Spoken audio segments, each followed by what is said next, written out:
dana darurat lo harus punya kali 12. Jangan besar pasak daripada lu ditabokin sama istri lu. Beli WA apa? ada yang padel. Oh iya benar. Nah itu juga gimana tuh? Kalau keliling lagi. Soalnya pajak kalau diganti huruf L palak gitu. Zaman dulu kayak primer apa, sekunder Iya, apa. apa. Kayak kalau sekarang tuh ada di tengah-tengah. Iya. Karena dibilang nggak penting, nggak juga. Bilang penting banget, nggak juga. Iya. Salah satunya pedal.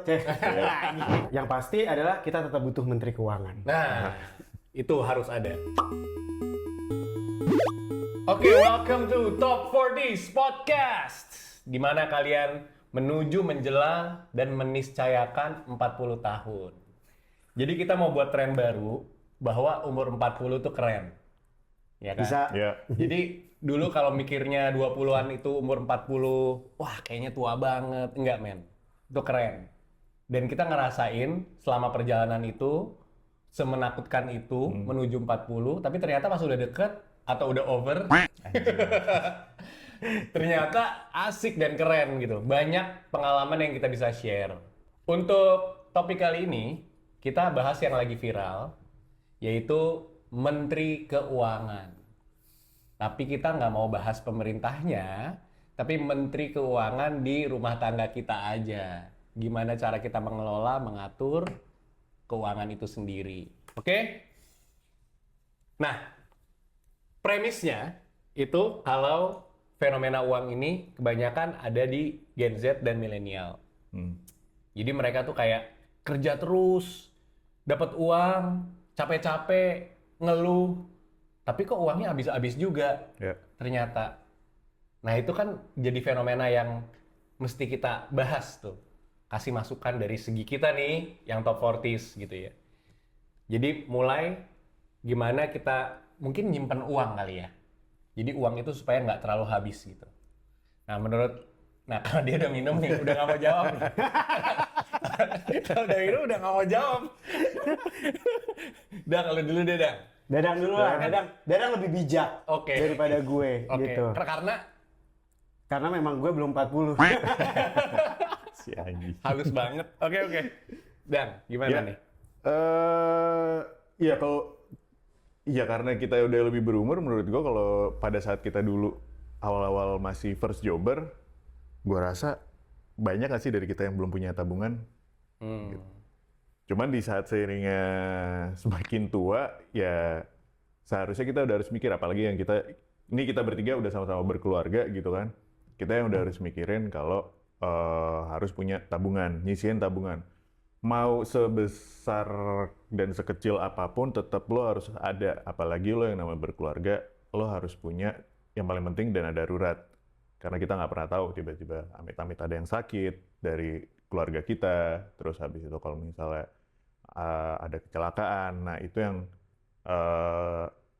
bakal kita pakai gitu. Dana darurat pun sebetulnya bisa pada umumnya harus bersifat liquid gitu, karena yang harus bisa kita cairin harus langsung kita pakai. Gue bukan financial planner, cuman yang dari gue baca-baca, sebaiknya dari dana darurat itu lo seharusnya liquid, karena kita nggak pernah tahu nantinya akan kejadian apa. Berapa banyak sih, Dak? Apa? Dana darurat. Dana darurat. Idealnya kita, menurut lu? Idealnya kalau yang gue baca, sebetulnya patokan dari gaji. Nah, gaji lo, Wah, kita jadi bisa tahu nih gaji Dadang. Gue ambil contoh misalnya gaji lo adalah 10 juta gitu kan. Nah, dana darurat lo harus punya kali 12. Which is itu 1 tahun. juta? Iya. Gitu. Gokil. Tunggu dulu deh. Zaman sekarang serba darurat. Melihat Ya. berita dikit darurat terus. Jadinya kali berapa? Nggak. Just kidding Iya. ya. Tapi ada yang tersinggung, nggak apa-apa. Terus? Iya gitu, jadi lo harus setidaknya, kalau lo belum bisa sampai kali 12, setidaknya sampai kali 6. Selimit-limitnya lo kali 3 gitu. Jadi ibaratnya kalau lo tidak ada pemasukan selama 3 bulan, dana darurat itu yang akan lo pakai. Gitu. Kelipatan Untuk 3. Kelipatan 3, dari kelipatan 3 lo ngumpulin kelipatan 6, dari kelipatan 6 Itu lo kalau ngumpulin gajinya 10 juta. Kalau 10 juta. Kalau di bawah 10 juta berarti kerja yang bagus, kerja keras. Ya.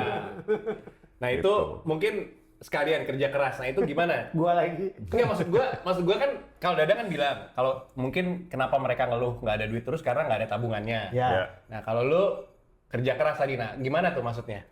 Tabungan tuh menurut gue paling penting sih memang, sama kayak Dadang. Kayaknya kita semua sepakat tabungan tuh penting ya. Tapi yang paling penting lagi tuh adalah lifestyle. Kita maksudnya jangan ikut terbawa emosi ketika ini lifestyle lagi apa. Jadi ini kan harusnya dia buat tabungan. Terus jadi akhirnya dipakai untuk beli inilah, beli apa. WA ada yang padel. Oh iya benar. Nah itu juga gimana tuh? Terlalu kelilipan. Anjing. Iya kan tiba-tiba WA ada yang padel. Betul. Jadi akhirnya kita diajak Boleh. pengeluaran. Boleh lifestyle menurut gua penting. Hobi penting, tapi menyesuaikan dompet masing-masing. Kan banyak pilihan ya. Kayak misalkan di zaman pandemi itu kita lagi hype banget sepeda. Iya. Tapi kan sepeda ada banyak, ada yang harganya 1 juta, 5 juta, 10 juta. Jadi menurut gua menyesuaikan kantong masing-masing aja. Yang penting kita masih bisa bersepeda bareng, ketemu teman. Kan sebenarnya kan intinya tuh adalah ketemu orang. Ya. Oh berarti mungkin lifestyle-nya juga harus dibalance sama gengsi. Bisa. Ya kan? Jadi jangan sampai gara-gara mau lifestyle sepedahan harus sepedanya juga yang mahal. Ya, Itu disesuaikan juga dengan Gengsi nempel terus nggak sih kalau hidup di Jakarta? nah itu gimana? Umumnya sih iya, pada akhirnya kan. Cuman, nah kalau misalnya menurut gue lifestyle itu, lo harus mikirin, oh gue mau ikutin lifestyle. Mohon maaf nih, lifestyle teman-teman lo yang lo berada dari ekonominya biasa aja atau kurang, lo mau memasuk lifestyle yang orang-orang kaya, main pedal tiap pagi, gitu. Nah sedangkan lo kayak secara dana lo, pegangan lo nggak punya yang, lo nggak bisa main pedal tiap hari, lu cuma bisa seminggu sekali. Ya udah seenggaknya kan lu seminggu sekali udah emosional Udah mewah lu itu. udah Udah cukup mewah. gitu kan. Gitu. Jadi kayak Ada yang di IG gue tiap hari tuh. Berarti harusnya tuh dari first jobber kita harus udah bisa nabung kali. Iya. Oh, setuju gue. Nah. Setuju. Kalau gue satu sisi sebetulnya kayak setuju sama pemerintah kan kita ini buat yang kerja kantoran ya. Kan itu ada, lo dipotong, ada BPJS TK, BPJS Kesehatan, ada ada apa lagi selain pajak ya. Dadang pajak gitu. Anjing. Soalnya pajak kalau diganti huruf L palak gitu. Nah, dari situ si BPJS TK itu kan sebetulnya bisa jadi dana pensiun lo, tapi itu ngomongin lo masih jauh panjang ke depan. Jauh lah, belum pensiun tapi kita. dari situ lo sebetulnya kayak mikirin BPJS TK tuh kalau nggak salah potongannya berapa 2% apa 3% ya dari total gaji. Nah, lo dari hal simpel itu aja, lo samain dari ini semua yang lo terima gaji bersih lo, potongin lagi misalnya 3%, itu jadi tabungan lo untuk jadi dana darurat misalnya. Oh 3% dari tabungan? Itu hal paling kecil. Dari gaji? Dari gaji bersih lo. Itu hal paling kecil aja, tapi lo jangan lo sentuh-sentuh sama sekali gitu loh si 3% itu. Kunci tuh. Nah, jangan disentuh. Nah, maksud gue, kalau misalnya biar nggak kesentuh, walaupun kita butuh liquid, tapi tetap kita harus jadiin solid. Jadi maksudnya lo simpen di yang value-nya kurang lebih stabil. Misalnya, kalau gue pribadi itu emas. Jadi gue share yang si 3%-nya itu jadi emas atau perhiasan. Judi online nggak ya? Wah, iya. Itu 3% kekurangan moral.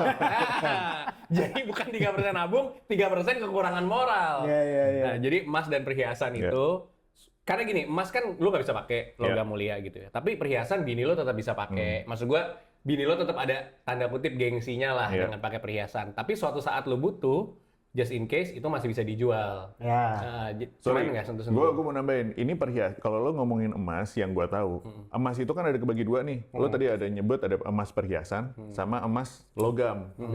Nah, yang gue tahu nih supaya orang-orang jangan salah kaprah juga. Emas logam harganya lebih tinggi dibanding emas perhiasan. Betul. Gitu. Oke, lo emas perhiasan, lo bisa jadi pamer. Oh, gue punya emas, barang emas apa gelang, kalung, bla bla bla. Tapi kalau misalnya amit-amit lo butuh dana yang lo mau cairin, perhiasan ini bisa turunnya tuh sampai berapa? 40 apa 50% kalau nggak salah ya, dari dibandingin lo jual Logam lagi si mulia. logam mulia. Benar. Memang dua-duanya harganya mengikat dengan harga emas dunia. Betul. Gitu, tapi si harga emas perhiasan itu lebih kecil lagi secara value-nya gitu. Jadi lo yang harus hati-hati di situ. Dan harus hati-hati juga logamnya harus mulia karena kalau nggak mulia Apa tuh? nggak tahu gua, belum ketemu sih. Jelata. Logam jelata. Gak maksud gua. Oke. Tadi kita udah sama-sama ya ngasih sasaran dari kalian. Tadi ada satu message dari Odi bagus banget. Jadi kalau bisa yang dengerin ini masih first jobbers, ya dari umur segitu kalian udah nabung. Iya. Ya kan? Karena kalau enggak itu compounding. Tabungan itu compounding, makin gede penghasilan kalian, kalian bisa menabung lebih banyak lagi. Tadi deh, 3% dari gaji first jobbers sama gaji kalian 5 tahun lagi pasti berbeda. Betul. Dan itu compounding gitu. Jadi untuk yang first jobbers, ya dari kami juga, itu diusahakan nabung ya Yot ya. Nabung.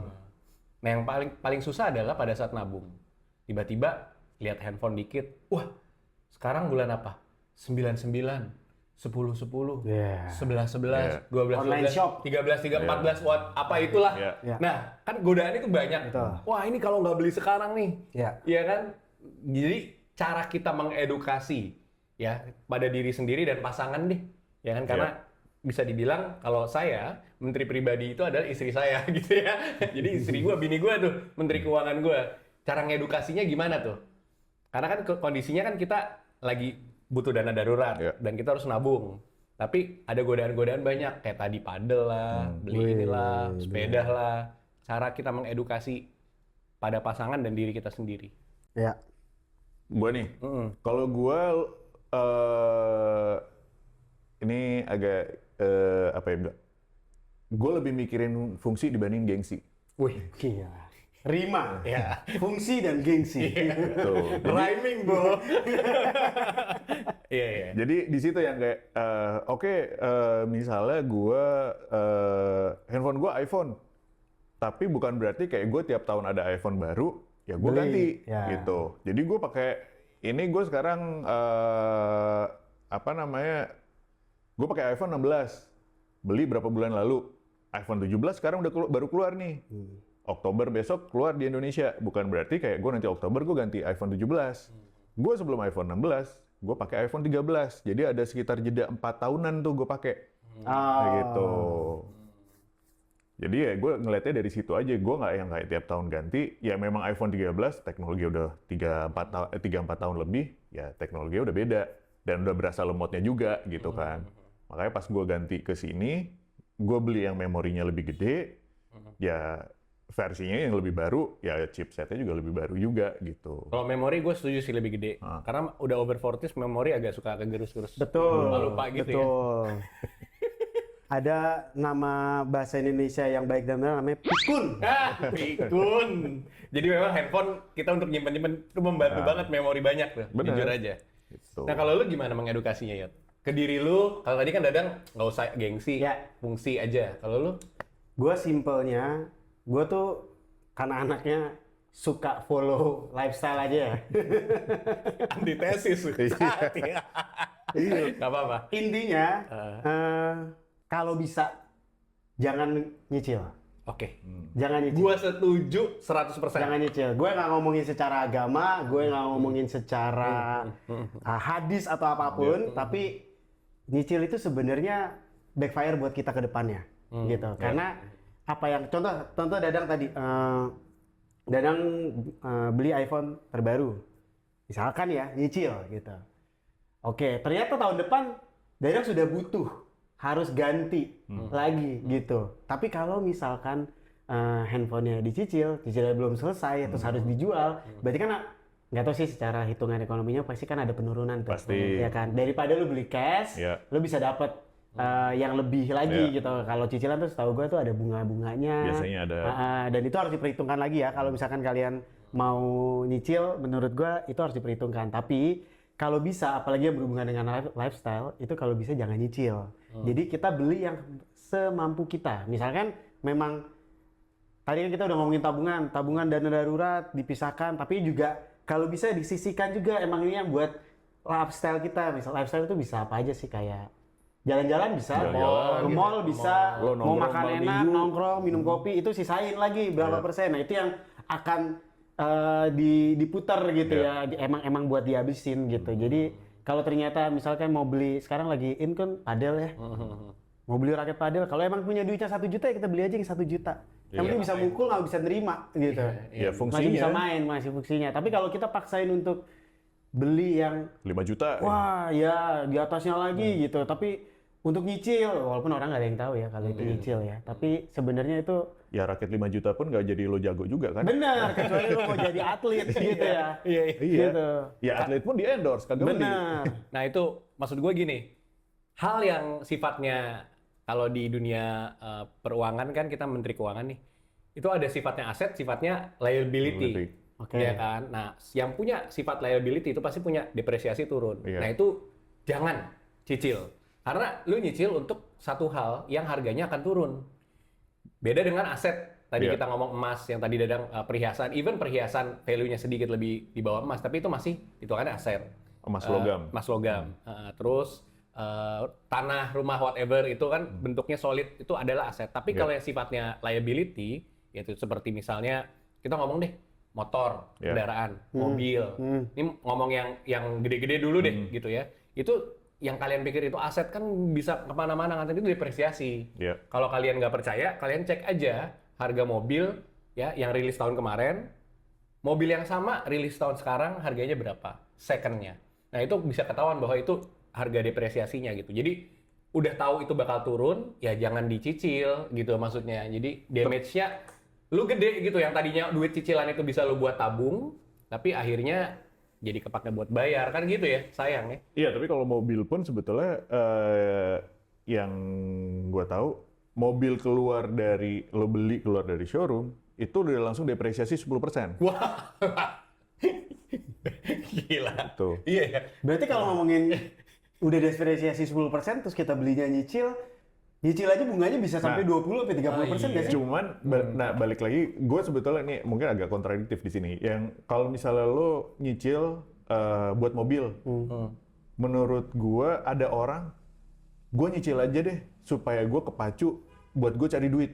Oke. Gitu. Ya, ya. Ada orang-orang oke, yang karakternya seperti itu kan. Nah itu yang jadi kayak harus ya buat lo berdua sisi pandangnya gimana? Karena gue ngomongin dari sisi kendaraan dulu deh. Karena gue yakin nggak semua orang bisa beli mobil, misalnya mobil kan seharganya, let's say mobil second lah, 100 juta deh, gitu. Nggak usah ngomong yang mobil berapa, 5-6 tahun lalu mungkin lu 100 juta masih dapat gitu. Atau mobil LCGC lah, yang mobil murah-murah, lo harga 150 juta lo udah dapet. Tapi lo sebagai first jobber, ini kalau dalam konteks first jobber lo nggak bisa ngumpulin punya uang 150 juta kecuali lo dapet dari orang tua ya. Beda cerita kalau kayak gitu. Nah, itu kan lo harus ada step untuk ngumpulinnya. Antara lo mau lo nyicil dengan lo punya DP sekian, biasanya kan berapa 20%, ya let's say 20 juta lah. Lo DP-in si mobil atau lo DP-in si motor untuk 20%, terus habis itu lu sisain nyicil karena itu buat mobility lu. Ya. Mobilitas. Pandangan gue ya, kalau gue kan singlenya lumayan lama, dan waktu itu gue pikir gue sendiri. Jadi yang gue mampu adalah waktu itu motor. Iya. Ya. Tapi tetap ya gue pengen ada sedikit lah gengsinya, elemen gengsinya bahwa gue jangan sampai motor yang sama yang lain. Orang-orang pada umumnya. Akhirnya gue belinya waktu itu Piaggio, Vespa, gitu kan. Nah itu waktu itu gue memang punya duitnya nggak full, tapi akhirnya gue nego sama keluarga gitu kan, untuk bisa ditambal dulu, sisanya tanda kutip gue cicil tuh memang Dang. Tapi memang cicil sama keluarga beda dengan yang cicil dengan keluarga gitu kan. Maksudnya kalau gue tiba-tiba dapat duit banyak bisa gue langsung lunasin, which is terjadi sama gue gitu kan. Jadi sebisa mungkin gue akan ngusahain itu untuk lunas cepet. Tapi di mana gue berpikir bahwa gue sendiri dan gue hanya butuh motor, itu yang harus gue tekankan di situ. Karena lu nggak sekarang nih kita jangan sampai lu sendiri terus lu maksain beli mobil padahal lu masih sendiri. Dengan alih-alih ntar biar bisa dapet ceweknya nyaman segala macam. Memang tidak bisa ditukar itu kenyamanan mobil dengan AC, lu nggak kehujanan, nggak kepanasan, itu memang nggak bisa.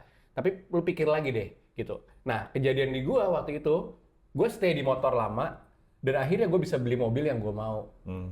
yang bener-bener jauh di atas orang-orang kebanyakan. Iya.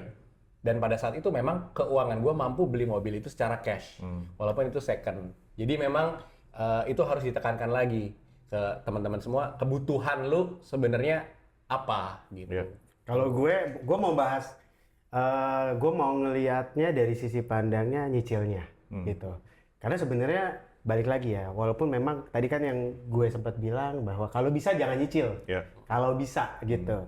Tapi kalaupun memang harus dengan banyaknya variabel dalam hidup lu yang kayaknya gue harus punya mobil ini deh, entah tuntutan pekerjaan, entah tuntutan keluarga gitu. Menurut gue harus lebih bijak aja dan lu menghitung segala macam konsekuensinya gitu. Kalau misalkan emang lu ambil nyicil, lu tuh harus sudah ngitung. Kalau misalkan ngitungnya tuh, ini gue DP, terus gue cicilan pertama, gue nyicil 3 tahun. Iya. Lu hitung 3 tahun. Nah kebanyakan orang tuh nggak ngitung. Kebanyakan tuh orang cuma ngitungnya, oh per bulannya gue segini, gue sanggup. Gue bisa nyisihin Gue bisa uang nyicilin sekian. segini, gitu. Ya udah, dengan gaji gue yang sekarang, gue bisa tuh nyisihin itu. Tapi padahal kan itu nggak pasti ya. Kayak sekarang tiba-tiba banyak yang kenal. Nah, layoff. itu maksud gue. Jadi gue kalau ditanya masih ada gue beberapa yang nyicil, tapi maksudnya gue sangat perhitungkan. Tapi memang kebanyakan cicilan gue itu sifatnya yang gue gunakan untuk pekerjaan gue. Tapi itu gue hitung. Misalkan gue hitung 1 tahun. Oh, gue dapat project 1 tahun. Gue butuh beli kamera misalkan gitu ya. Gue beli kamera untuk dipakai 1 tahun. Terus gue hitung tuh cicilannya berapa sebulannya misalkan 5 juta. 5 kali 12 60 juta. Padahal harga kameranya 30 juta. Oh, bisa 50%. Itu harga aslinya. Harga aslinya, tapi karena nyicil jadi 60 juta. Memang dikasih kemudahan. Tapi gue pikir lagi, di situ biasanya gue kaji lagi. Mungkin ada salah satu cara kayak tadi si P bilang, pinjam ke keluarga yang tanpa bunga, misalkan kayak gitu. Atau coba colek kanan kiri dalam artian keluarga lagi, balik lagi, kakak, adik, atau apa segala macem. Atau lihat barang yang bisa dijual untuk nutupin itu. Kalau itu masih bisa ditutupin, menurut gue beli cash. Gitu. Misalkan gue waktu itu, gue jual deh motor gue. Karena gue udah mulai sibuk nih, kayaknya gue udah jarang deh motoran lagi. Gue jual motor gue beli itu. Ya udah nggak apa-apa. Toh setelah 6 bulan, ya alhamdulillah sih kebeli lagi motornya gitu. Jadi maksud gue usahakan dalam kita mengambil keputusan untuk nyicil itu tuh bijak. Untuk dipikirkan banget bunganya, apakah sanggup, terus worst case-nya apakah gua akan di perusahaan ini lama atau enggak gitu di pekerjaan ini, dan gua apakah pasti mendapatkan penghasilan yang tetap. Menurut gua itu perlu dipertimbangkan gitu. Jadi gua nggak bilang boleh, gue juga nggak bilang nggak boleh, tapi coba diperhitungkan aja. Maksudnya diidentifikasi lagi kebutuhan lu. Betul. Supaya lu lebih bijak gitu kan. Maksudnya kebutuhan lu dan pemasukan lu gitu. Itu perlu diidentifikasi lagi sampai benar-benar mantep, benar-benar paten aja gitu. Kalaupun kita tiba-tiba suatu saat kayak misalnya Yodi kan pengusaha ya. Tiba-tiba bisnis down. Kayak kemarin kita COVID kita ngalamin lah. Kita ngalamin bisnis down. Nah pada saat itu mungkin kita sudah sebelumnya ada lifestyle yang terbentuk gitu kan. Tapi gara-gara kondisi eksternal yang sifatnya kita COVID, jadi akhirnya turun tuh. Nah itu cara kita ngasih tahu ke pasangan kita gimana ya? Maksudnya pemasukan kita udah nggak bisa sebanyak ini nih gitu, kondisinya. Kalau COVID mungkin semua tahu ya. Tapi kalau sifatnya lebih lokal gitu, sifatnya cuma di tempat lu doang gitu, di bidang lu doang gitu. Itu gimana tuh? Kalau gue mengutamakan asas kejujuran sih. Gue harus jujur, gue nggak perlu ketika kita menikah, mungkin nanti kita ada pembahasan lagi sendiri kali ya tentang pernikahan ya. Ketika kita menikah, gue seterbuka itu memang untuk masalah keuangan gitu. Jadi ketika ada masalah, ada kekurangan, ya gue bilang gitu. Tapi bukan hanya keluhan yang gue kasih, tapi solusi. Maksudnya contoh, kita ngomongin COVID deh yang kemarin. Gue yakin semuanya juga merasakan ya. COVID, gue bilang gue mendapatkan penghasilan tidak sestabil seperti kemarin, gitu. Tapi gue bisa mendapatkan fixed cost yang memang kita butuhkan untuk kehidupan kita, gitu. Tapi memang tidak apa ya, bahasanya apa ya? Tidak pasti. Misalkan bulan Januari gue butuh dana 5 juta untuk di rumah gue gitu. Iya. Nah gue nggak bisa tuh dapetin 5 juta. Mungkin gue bisa dapetinnya di Februari akhir Iya. gitu. Nah ini beda situasi karena istri gue juga kerja. Akhirnya dia mencoba untuk oke, gue bantu gitu.